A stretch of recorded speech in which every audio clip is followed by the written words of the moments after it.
Sherrie Villmark, an amazing activist and leader who has been a friend and partner of GPSEN for years. Goodness, we have worked together and done some community projects and service projects with the Community Energy Project, at least over a decade, perhaps 2 decades. So welcome, Sherrie, and you can share your screen and teach us about community solar and equity.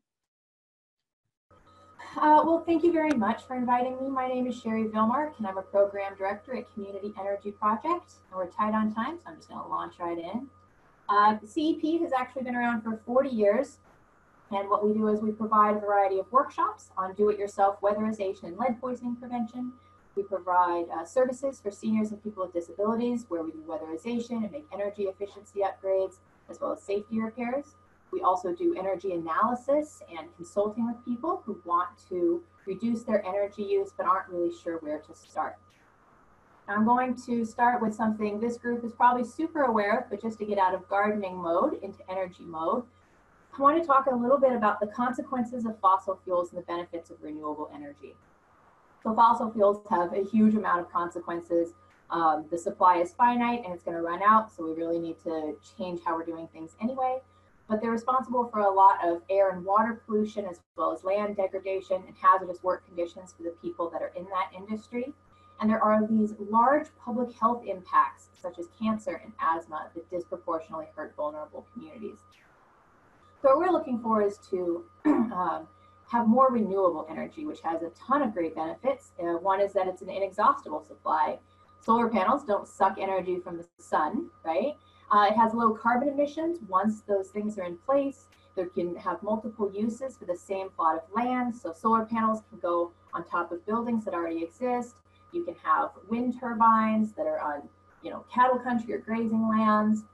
And it's much safer work environments for people that are in that industry as well. Oregon's current energy mix has a long way to go. You can see almost half of our energy statewide comes from fossil fuels. And in Portland, it's higher, around 65%. A lot of it is natural gas and coal. And less than 0.5% of that comes from solar, which is going to be my focus for today.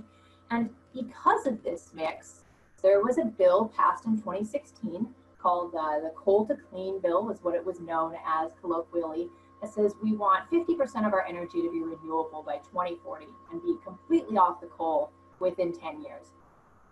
A subsection of that is something called community solar, which was made allowable, and a subsection of that says that 10% of the energy produced must be made available to low-income customers.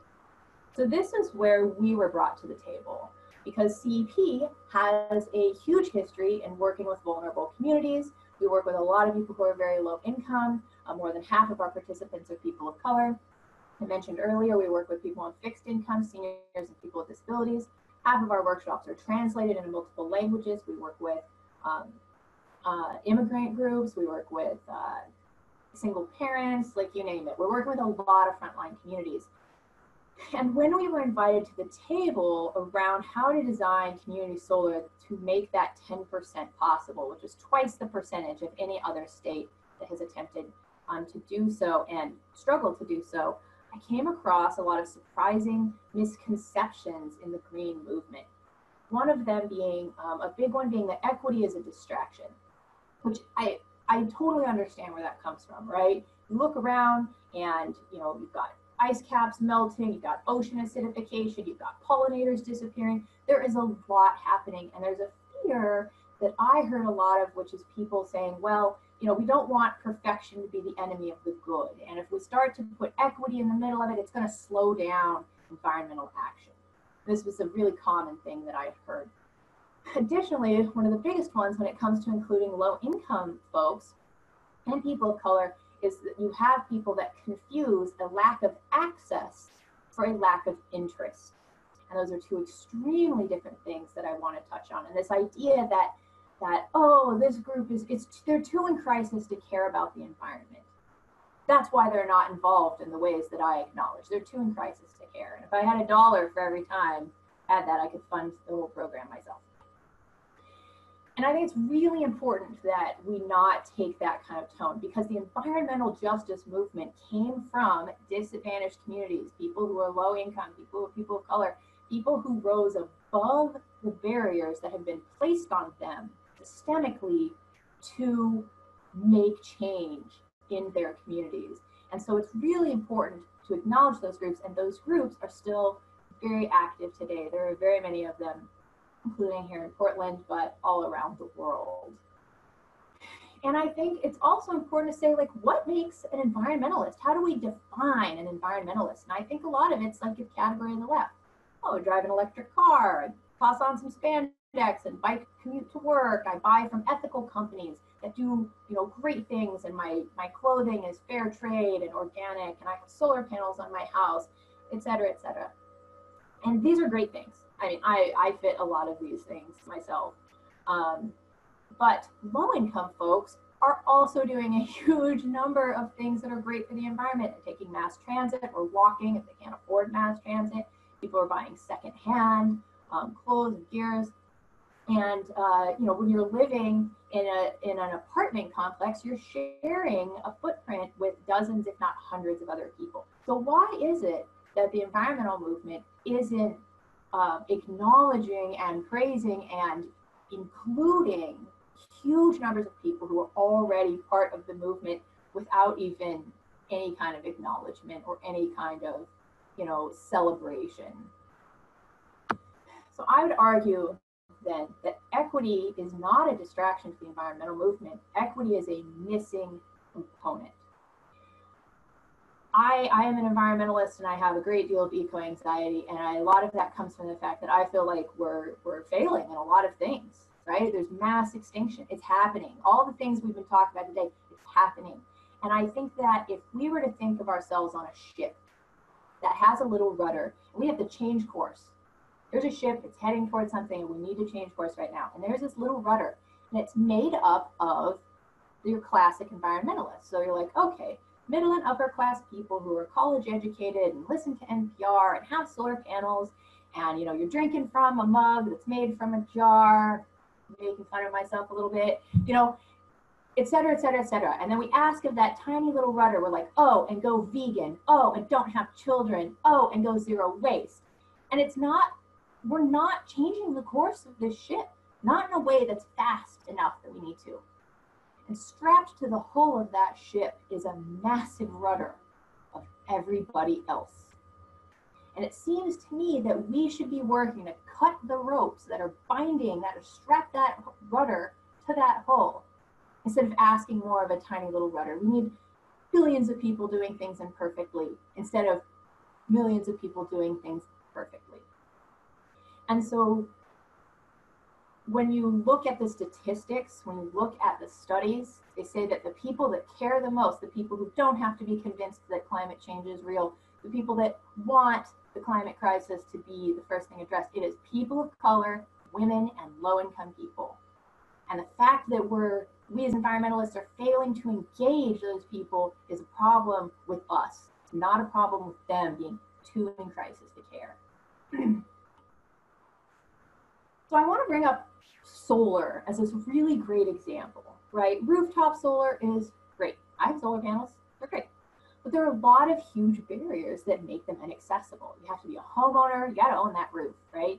There are these high financial costs that are offset with tax incentives that are made for higher income people. There's ongoing maintenance. The inverter lasts half the life of the panels themselves and have to be replaced. There's ongoing maintenance. The condition of the roof and the condition of the electrical have to be really good. You have to have, your roof has to be facing the right direction, and there's no mobility. Low-income communities are a lot more mobile than middle and upper income communities. So community solar, coming back around to that, was exciting to us because it knocks down so many of those barriers. For the low-income folks, there's no upfront costs or termination fees. There's no maintenance costs. The panels are off-site, so you can take your subscription with you as long as you move around in the same power territory. And you don't have to live in a house. You can live in an apartment or a mobile home or an RV. And it doesn't matter if you rent or own. And so we were really like, ooh, this is a really great opportunity. And So community solar can work like that because it's a huge array, right? Massive array, football field size arrays that have hundreds of different subscribers. That could be a business or a nonprofit and hundreds of other families. And you subscribe to a little section of it, and then you get discounts on your bill every month. It's really similar to if you had rooftop solar. You pay a subscription fee and then get those discounts, and then your bill would be lowered. And one of the things that came out of the stakeholder process, because the stakeholder process, while all the rules of this community solar program was being designed, invited new people to the table, because you had these really homogenous groups of environmentalists and solar developers and utilities, and none of them had any experience in working with frontline communities.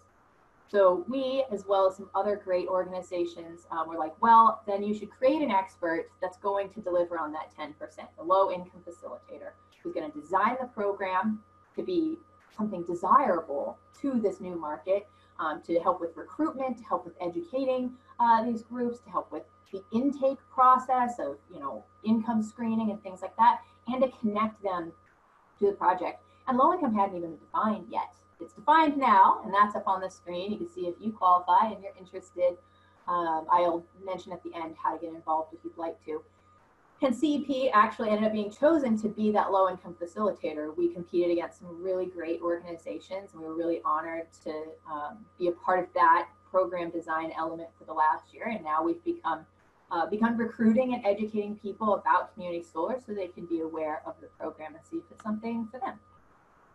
And in that, we created a lot of benefits and specific protections for low-income people, because we're like, these are people being defined literally by their lack of resources. You can't have a system that's made for people with money so other people can make money and then expect people without money to have the same kind of access, right? There's that access interest difference. So one thing that we do is we work with every low-income participant to make sure people are well educated about what they're signing up for, and that they have this really positive, exciting experience as part of their intake, because we're really experienced in asking people sensitive demographic information and such. There's no sign-up fees and no cancellation fees for low-income folks, and there's an automatic minimum 20% discount from versus like the general market. And the big thing is bill credits must exceed subscription fees every month, and that's a complicated way of saying low-income bills cannot go up. It can only come down. And that's something that is guaranteed because we didn't want to see harm coming to people for signing up for the program. So I think when it comes to like call to action, one of the great things that I really learned from this process is not only how to be a great ally, but how I was like, wow, I need great allies in this situation where I'm really pushing back and I'm really a minority when it comes to the sorts of things that I'm presenting. And so I liken privilege, and this is something for those of you trying to have privilege conversations with your groups and are maybe struggling with it. I actually most usually dump the word privilege from talking with the regular public, because if you have 7 minutes to talk to somebody, I don't want to spend 5 minutes explaining how privilege works. And it makes people feel defensive and weird, so I don't use it. So I kind of liken it to this. Let's say that you have a set of keys that you're born with. Like I would be like, okay, like I'm white, I'm female, I grew up in rural, I grew up in Newport, Oregon. So I got like these keys. And then as I got older, right, there was things like, I had teenage keys, and then later on I had college keys, and I had different keys, trauma keys, moving to a city keys, working in a nonprofit keys. And each of these keys opens a door that gives me access to different kinds of information, community. These are keys. When I open the door, I walk in, I can feel comfortable in these spaces. And some keys you trade in. I've grown up, I've spent most of my life quite low income. That's been slowly starting to change as I've reached middle age. And so it's like, okay, so instead of me taking my keys and being like, look at all these unearned keys, I don't deserve them. Fling them into the sea. That is what white guilt and class guilt does. I think it's a huge waste of time, and that's something I was really glad to learn in sociology. Instead, what's less of a waste of time to say, all right, I have a key to a door that you don't have. how can I get you access? How can I open that door for you? How can I make a copy of my key for you? How can I break the lock? And I think that if we talk about how allyship in a way of utilizing what we have access to and sharing that access with others, that can be huge. And I had a lot of that going through the process of bringing low income to the table with community solar. I had a lot of people who became friendly faces and opened doors I had no idea even existed. It was incredible. And it wouldn't have worked without them. I wouldn't have gotten nearly as far. And so if you are interested in the community solar program, I've got a couple of websites. I can drop them in chat as well. On Monday, our website, CEP's website, communityenergyproject.org, goes live, and you can actually sign up for an appointment if you want, and you can learn all about community solar. And then I've got our coordinator's contact info at the bottom. That's it. Okay. Fabulous, Sherrie. That's amazing. You have always been a powerful activist in our world. And I really want to acknowledge that that Community Energy Project has actually won one of our sustainability leadership awards too. You were one of our earliest winners, and you also have helped host our symposium. I mean, our think tank. So thank you for all of those ways in which you help serve.